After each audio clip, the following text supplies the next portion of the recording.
Hello and welcome back to another video. In this one, I'm going to talk about Ed and Lorraine Warren and some of the cases that they worked on. Ed Warren was born in Bridgeport, Connecticut on September 7th, 1926. He was a self-taught and self-professed demonologist, author, and lecturer. He died in Monroe, Connecticut on August 23rd, 2006. Lorraine Warren was born in Bridgeport, Connecticut on January 31st, 1927. She professed to be a clairvoyant and a light trance medium.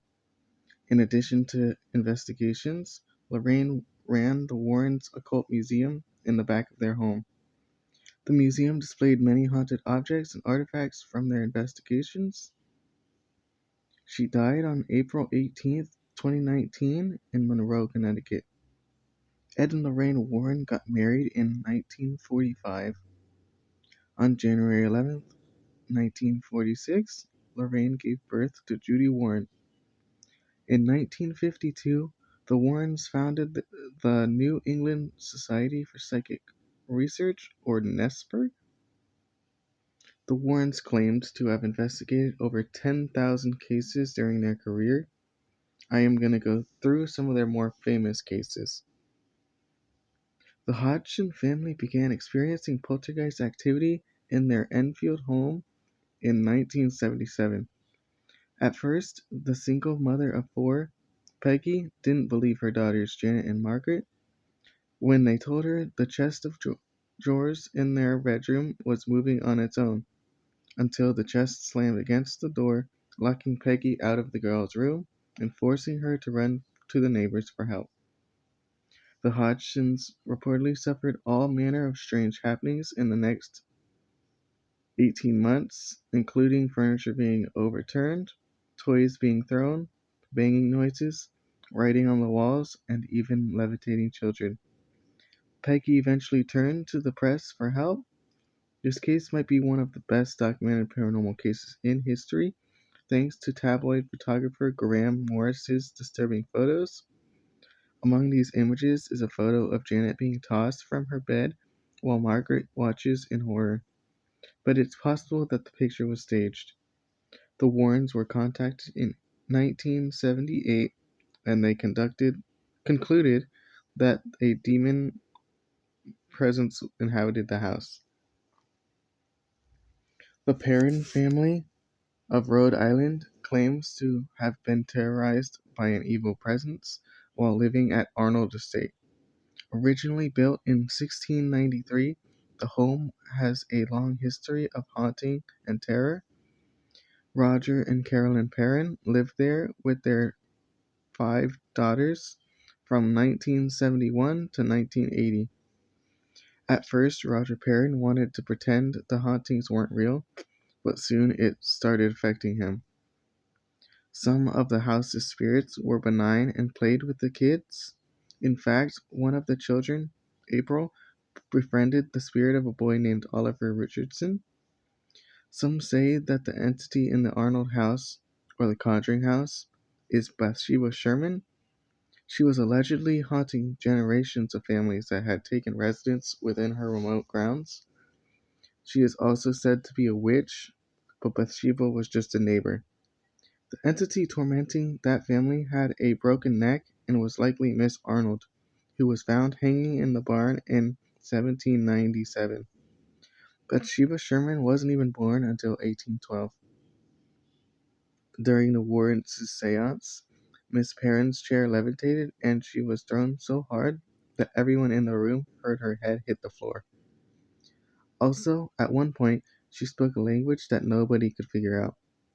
After the seance, Roger Perron kicked out the Warrens, and they only returned once to check in on Mrs. Perron. In 1986, Carmen and Alex Snedeker moved into a simple, white duplex rental home in Southington, Connecticut, with their 3 sons, 2 nieces, and their daughter. In the basement, they uncovered mortuary tools, leading them to realize the home was formerly a funeral parlor. Soon enough, the Snedekers were reported breeding all kinds of evil including sexual attacks, apparitions, and abrupt, violent personality changes in the oldest son. Ed and Lorraine Warren investigated the house and officially proclaimed it possessed. After flood damage forced the Smurls out of their Wilkes-Barre home, Janet and Jack Smurl, along with their young daughters and Jack's parents, moved into a Chase Street duplex in West Pittston, Pennsylvania. They started making renovations, and at this time, the eerie activity began. Initially, the episodes were benign. Tools went missing and reappeared. Old wall stains seeped through fresh coats of paint. It escalated as kitchen appliances caught fire, though they were unplugged, and awful odors plagued the house, only to disperse moments later.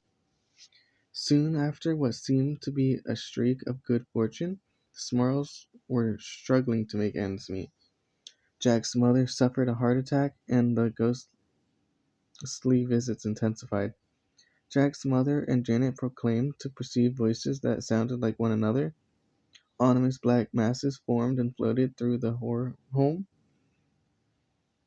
Janet claimed to be molested in her sleep by a malevolent force, and after that night, life in the small house grew even darker. A light fixture fell and cut one of the daughters.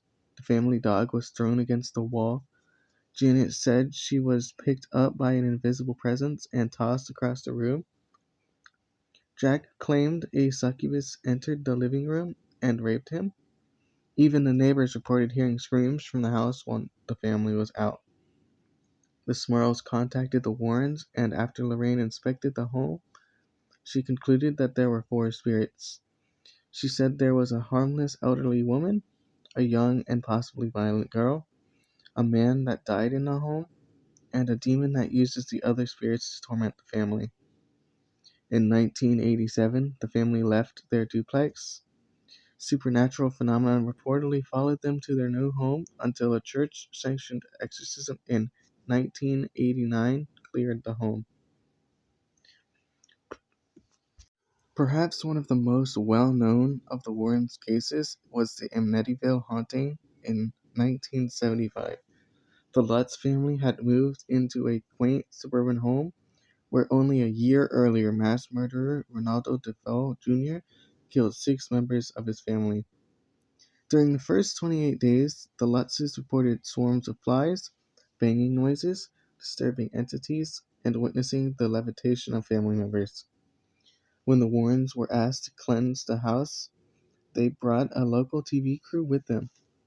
They took photographs of the house, one of which seems to show a little boy standing in the shadows with glowing eyes. Lorraine has said that this case is one of the ones that haunts her the most. One of the most bizarre cases the Warrens ever investigated occurred in Essex, England. A carpenter named William Ramsay claimed to be possessed by a demon that compelled him to take the form of a werewolf.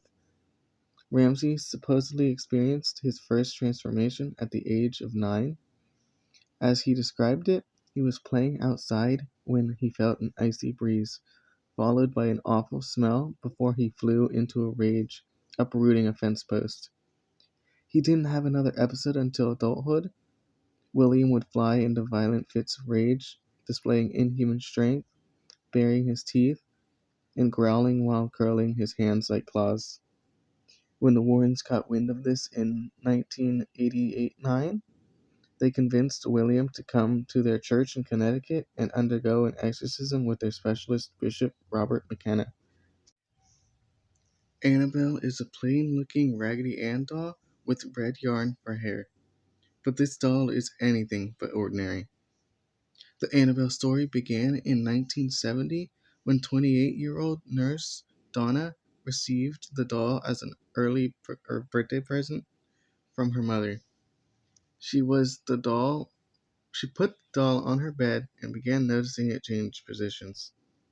Then Donna and her roommate Angie began to find parchment paper on the floor with messages written in a children's handwriting that says, "Help me," even though the girls claimed to not have parchment paper.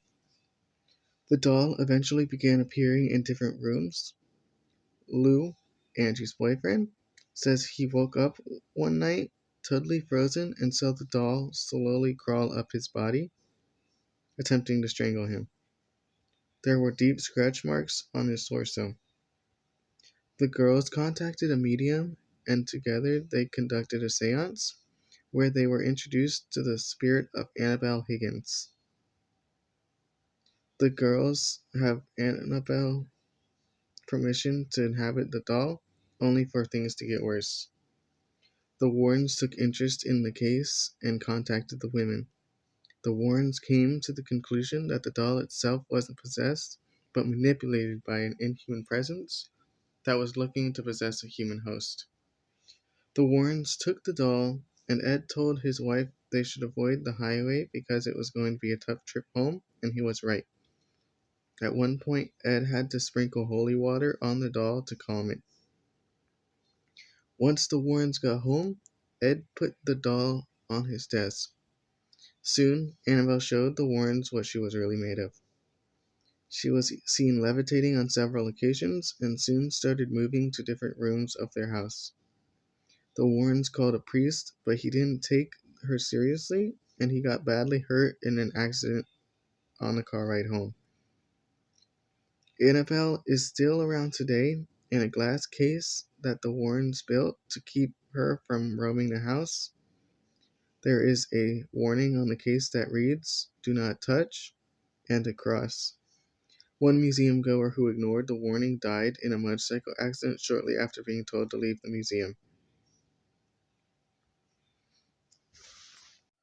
The last case I'm going to talk about in this video is the trial of Arnie Johnson, also known as the Devil Made Me Do It case.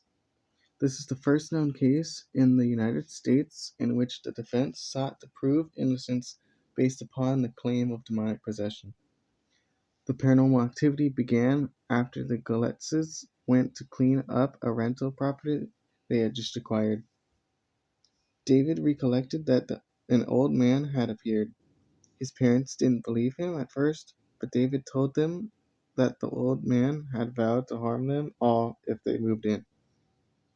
David's visions of the old man included the man appearing as a demonic beast who muttered Latin and threatened to steal his soul. Although the family heard strange noises coming from the attic, David was the only one who saw the old man. After David experienced night terrors, exhibited strange behavior, and obtained unexplained scratches and bruises, the family asked for the services of a Catholic priest. But David's visions worsened, so they called upon the Warrens.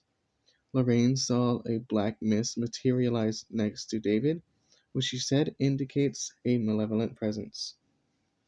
Debbie and her mother told the Warrens that they had seen David being beaten and choked by invisible hands. David started to growl, hiss, speak in otherworldly voices, and recite Bible passages. The family recounted how each night a family member would stay awake with David as he suffered spasms and convulsions. After receiving a prognosis of multiple possessions, David was subjected to 3 lesser exorcisms. David levitated, ceased breathing for a time, and even demonstrated the supernatural ability of precognition. It was at this time that Arnie Johnson convinced the demon to leave David and enter him. On February 16, 1981, Johnson called in sick from his job and joined Debbie at the kennel where she worked. Eventually, Arnie, growling like an animal, drew a blade and stabbed his landlord. Arnie was found 2 miles away from the site of the killing. The next day, Lorraine told police that Johnson was possessed during the murder. The trial took place in Connecticut's Superior Court in Danbury, beginning on October 28, 1981. Johnson's lawyer, Martin Manella, attempted to submit a plea of not guilty by virtue of possession, but the judge quickly rejected this. On November 24, 1981, Arnie Johnson was convicted of first-degree manslaughter, and on December 18, 1981, Johnson was sentenced to 10 to 20 years in prison, though he only served 5. Over the years, several films were released that were either partly or fully based on the Warrens' cases. These movies include the Amityville horror series, The Haunting in Connecticut, the Conjuring movies, and the Annabelle movies. The Warrens were always the subject of doubt. They were accused of being liars and that they were faking their cases for publicity and money. But either way, their story has brought the evils of the world into the public's eye. If you enjoyed this video, please like and subscribe. Let me know if there's any Warren cases you want me to talk about in the future, and I will see y'all next time.